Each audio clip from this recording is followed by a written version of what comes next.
Chez Xiaomi, on n'est pas là pour rigoler. Ça, c'est le Xiaomi 15 Ultra et c'est le modèle haut de gamme de la marque en 2025. Et vous le voyez au look, le Xiaomi 15 Ultra, il est là pour envoyer du bois, notamment sur un point en particulier, et je vous le donne dans le mille, la photo. Donc pas de secret, ce Xiaomi 15 Ultra, rien qu'au look, il vous montre que son dada, c'est la photo. Alors évidemment, on a ce module photo à l'arrière énorme, très imposant, très visible. Mais au-delà de ça, dans l'esthétique même du téléphone, si je le mets comme ça à l'horizontale, de loin, on pourrait croire que j'ai un appareil photo entre les mains au lieu d'un smartphone. Pourquoi je dis ça? Eh ben, c'est qu'entre cette bande métallique ici et cette finition noire un peu grippe, eh ben, on a vraiment un look de boîtier compact qu'on voit chez Lumix ou chez Leica. D'ailleurs, surtout chez Leica, parce que ça, c'est le partenaire photo de Xiaomi. On le voit là sur le module photo, le nom il apparaît bien, Leica, et surtout Xiaomi, ils en parlent.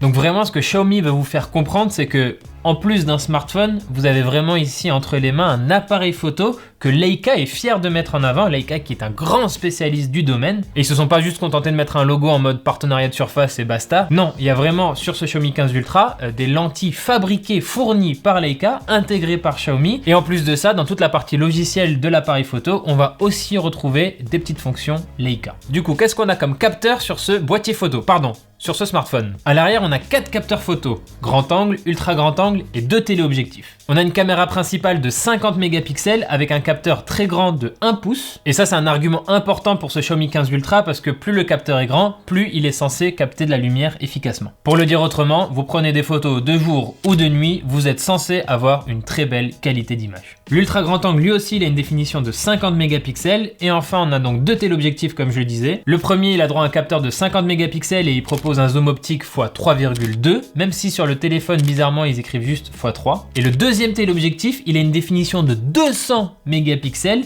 et il propose un zoom optique jusqu'à 4,3. Et enfin, c'est plus anecdotique, mais vous avez un zoom numérique qui peut aller jusqu'à x 120. Voilà. Avec tout ça, la promesse de Xiaomi sur ce 15 Ultra, c'est vraiment de dire prenez votre photo et derrière, vous n'avez pas besoin de la retoucher, elle sera parfaite comme ça, nature. Franchement, en effet, la qualité globale, elle est très impressionnante, très propre. La netteté, les détails, franchement, c'est du haut de gamme, hein, c'est du ultra haut de gamme. Et j'aurais juste 2 petites remarques là de prime abord, c'est sur un ultra grand angle, j'ai eu un effet lens flare sur le soleil. Alors c'est pas rédhibitoire, mais voilà, je voulais le noter. Et sur cette photo portrait de moi, je précise qu'elle a été prise en contre-jour. Le contraste sur ma barbe est un petit peu trop abusé. On a vraiment l'impression que ma barbe est ultra dense, alors que je vous jure, hein, elle ressemble plutôt à ça. Je précise quand la photo portrait et le moment là où je vous parle, il s'est écoulé 1h30 grand max. Hein. Elle a pas poussé là-bas. Pour Xiaomi, ce partenariat avec Leica, c'est aussi l'occasion de mettre en avant une signature colorimétrique, une sorte de look, et de mettre l'accent notamment sur la profondeur des couleurs. C'est ce qu'ils disent en gros. Hein. Et dans l'application appareil photo, ça se traduit notamment par un petit bouton Leica tout en haut à droite où vous pouvez choisir entre 2 modes, soit authentique, soit vibrant. Ce qui permet du coup d'avoir des couleurs plus ou moins saturées. Là, je vous ai mis des photos côte à côte pour comparer et on peut voir qu'avec le mode authentique, on a beaucoup de contraste dans la scène avec même un effet de vignettage là qui donne un certain style mais qui peut être un petit peu trop marqué. Tout le monde va pas forcément apprécier. À côté de ça, le mode vibrant en comparaison, il est plus équilibré entre les zones d'ombre et de haute lumière mais les couleurs sont aussi un petit peu plus saturées, même vachement plus saturées. Donc là aussi, à voir ce qui vous plaît le plus. Évidemment, sur ce Xiaomi 15 Ultra, on a aussi un mode pro et en plus, il est vraiment complet. On a toutes les fonctionnalités de base pour un mode pro, entre la balance des blancs, le focus manuel, le niveau des ISO, etc., etc. Mais ça va aussi un petit peu au-delà, hein, parce qu'il y a plein d'autres options qui ne demandent qu'à être explorées. Et je citerai aussi évidemment le fait qu'on peut enregistrer les images au format RAW. On verra tout ça plus en détail dans le cadre de notre test. Mais en tout cas, ce qu'on retient là tout de suite, c'est qu'on a un smartphone ici qui se veut vraiment comparable à un appareil photo dédié, en tout cas en termes de réglage. Cet accent mis sur le mode pro, c'est d'ailleurs quelque chose qu'on retrouve sur d'autres modèles haut de gamme. Hein. Je pense à ce qu'on voit sur les S25 Ultra qui a aussi un mode pro très complet, ou aussi dans une moindre mesure le Pixel 9 Pro. Mais contrairement à ses concurrents, le Xiaomi 15 Ultra ne s'arrête pas là seulement à des fonctions logicielles ou à du bon matériel pour la photo, on a aussi des accessoires. Voilà, dans cette boîte on trouve en fait le pack photo pro du Xiaomi 15 Ultra avec une coque, un grip photo comme ça qu'on vient fixer sur le téléphone pour simuler cet effet boîtier photo vraiment dédié. Et au passage, améliorer l'ergonomie, ça devient plus confortable de prendre des photos. D'ailleurs, sur cet accessoire, on peut fixer un repose-pouce pour encore plus améliorer le confort en main. Et on peut même ajouter une sorte d'extension du bouton qui permet de déclencher les photos pour avoir encore une fois là une meilleure sensation sous le doigt. Le grip, je le fixe sur le côté du téléphone grâce au port USB-C. Faut d'ailleurs savoir qu'il y a une batterie intégrée à ce pack photo pour recharger le téléphone et en plus de ça on peut continuer à le charger en le branchant par ici. Donc là on le voit, le Xiaomi 15 Ultra il prend encore plus le look d'un appareil photo dédié. Donc là je peux prendre des photos de manière plus confortable. J'ai en plus plusieurs petits boutons entre le zoom, une molette, etc. Il y a aussi le bouton d'enregistrement vidéo. Et là d'un coup le Xiaomi 15 Ultra qui n'était déjà pas sur un look passe-partout, il ne l'est vraiment plus du tout. Là je pense que ça attire bien le regard. L'autre intérêt du pack photo pro, c'est aussi les bagues interchangeables. Donc je peux dévisser ici le truc. Et là après je peux ajouter un filtre de mon choix. Donc filtre ND, filtre polarisant. Je fais genre je maîtrise mon sujet. Là par contre Xiaomi ne fournit pas les filtres en question, mais on a bien les adaptateurs pour pouvoir les fixer.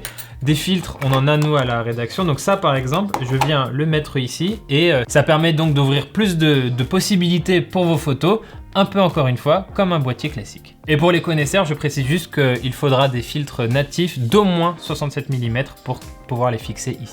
Et pourquoi je parle autant de ce pack photo pro, c'est tout simplement parce qu'en fait, à l'achat d'un Xiaomi 15 Ultra, Xiaomi vous offre ce pack photo d'une valeur de 199 € officiellement. Donc si vous le perdez, vous devrez payer 199 balles pour en avoir un nouveau. Mais sinon, sur toute la période de vie commerciale officielle de ce smartphone, vous recevrez ce pack photo en plus du smartphone. C'est pas déconnant.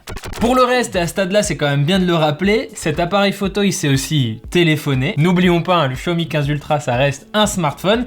Et en plus de ça, un smartphone très haut de gamme. Tout d'abord, on a un écran 6,7 pouces, AMOLED, Quad HD et LTPO, ça veut dire qu'il peut aller de 1 à 120 Hz. L'écran il embarque un petit poinçon en haut pour la caméra selfie 32 mégapixels et aussi un lecteur d'empreintes ultrasonique intégré en dessous de l'écran. Pour la puce, pas de surprise, on est sur le Snapdragon 8 Elite, c'est tout simplement ce que Qualcomm fait de mieux en 2025. Et là, sur les premiers benchmarks que j'ai lancés, c'est du lourd. Grosse performance en vue. Pour la batterie, on est sur une capacité de 5410 mAh, compatible avec une recharge filaire à 90 watts. Et ça ne s'arrête pas là parce que le Xiaomi 15 Ultra il est aussi compatible avec une charge sans fil jusqu'à 80 watts. On a aussi des haut-parleurs stéréo certifiés Dolby Atmos et c'est assez intéressant aussi à noter, HyperOS 2 pour l'interface basée sur Android 15 avec la promesse de 4 mises à jour majeures d'Android et 6 ans de patch de sécurité. Ce Xiaomi 15 Ultra il sort là début mars au prix officiel de 1499 € en France. Oui, c'est très cher, mais c'est moins cher que Samsung, d'autant plus que je le précise, on est sur la version unique de 16 Go de RAM et de 512 Go de stockage. Moi perso, je trouve que ce Xiaomi 15 Ultra il va être très intéressant à suivre. On voit vraiment la volonté de Xiaomi de montrer qu'ils savent faire du haut de gamme, que c'est pas un segment réservé à Samsung ou à Apple. Et c'est intéressant aussi de voir qu'ils se contentent pas juste de mettre tout ce qu'on attend sur du haut de gamme, ils ont vraiment ce focus sur l'expérience photo dans sa globalité qui peut en séduire quelques-uns. N'hésitez d'ailleurs pas vous à me dire ce que vous pensez de ce Xiaomi 15 Ultra. Est-ce que ça vous intéresse ou est-ce que vous êtes plutôt en mode Xiaomi ça faire du bon rapport qualité-prix, le haut de gamme c'est pas leur dada. Je rajouterai d'ailleurs juste un petit truc qui est dommage, c'est qu'à 1500 € sur un smartphone aussi haut de gamme, il est dommage de voir qu'on a toujours des applications tierces préinstallées. Alors c'est pas dramatique, c'est juste que ça fait un peu tâche sur un smartphone à ce prix. Voilà, c'est tout pour cette vidéo. Merci de l'avoir regardé jusqu'au bout. N'hésitez pas à vous abonner à la chaîne YouTube de Frandroid. Et on est aussi très actif sur Twitch via notre chaîne Frandroid Live. On diffuse plein d'émissions Unlock et Survolté. Hâte de vous y retrouver aussi. Et quant à moi, je vous dis à très bientôt dans une prochaine vidéo sur Frandroid.